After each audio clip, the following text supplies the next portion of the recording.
nome del Padre e del Figlio e dello Spirito Santo.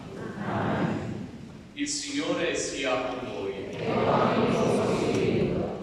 Cari fratelli e sorelle, è con grande gioia che siamo saliti su questo monte, il monte, potremmo dire oggi, delle Beatitudini, perché da questo monte riceviamo grazia e benedizione dal cielo attraverso quello che è il sacramento della riconciliazione.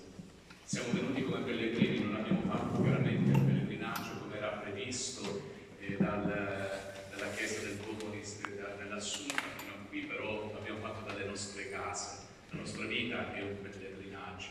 Siamo venuti pellegrini in questo luogo santo perché vogliamo provare e sperimentare l'abbraccio del Padre, come abbiamo cantato, quell'abbraccio che è solo di misericordia, di amore, di perdono. Allora lasciamoci abbracciare, lasciamoci condurre da Lui, dal suo Spirito, dalla sua grazia, e disponiamo i nostri cuori a vivere questo momento celebrativo dove vivremo insieme l'ascolto della parola del Signore e poi il sacramento, riceveremo il sacramento della riconciliazione.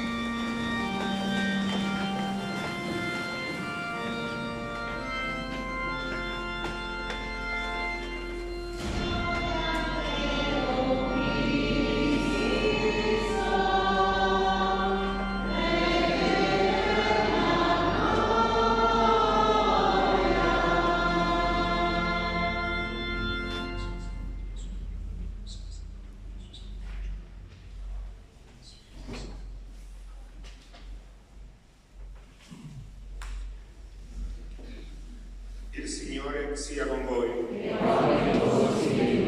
Dal Vangelo secondo Luca.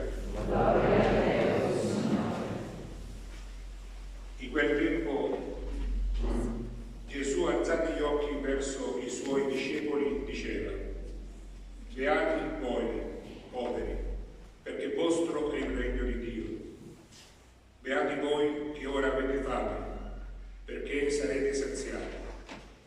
Beati voi che ora piangete, perché riderete.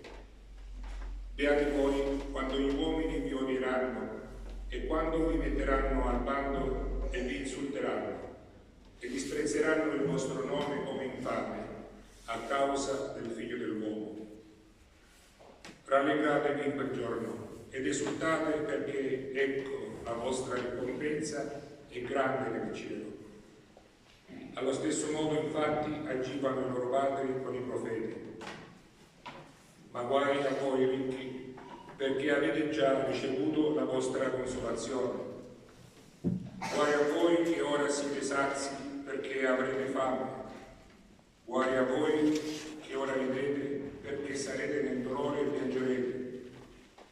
Guai a voi quando tutti gli uomini diranno bene di voi. Allo stesso modo, infatti, agivano i loro padri con i falsi profeti. Parola del Signore.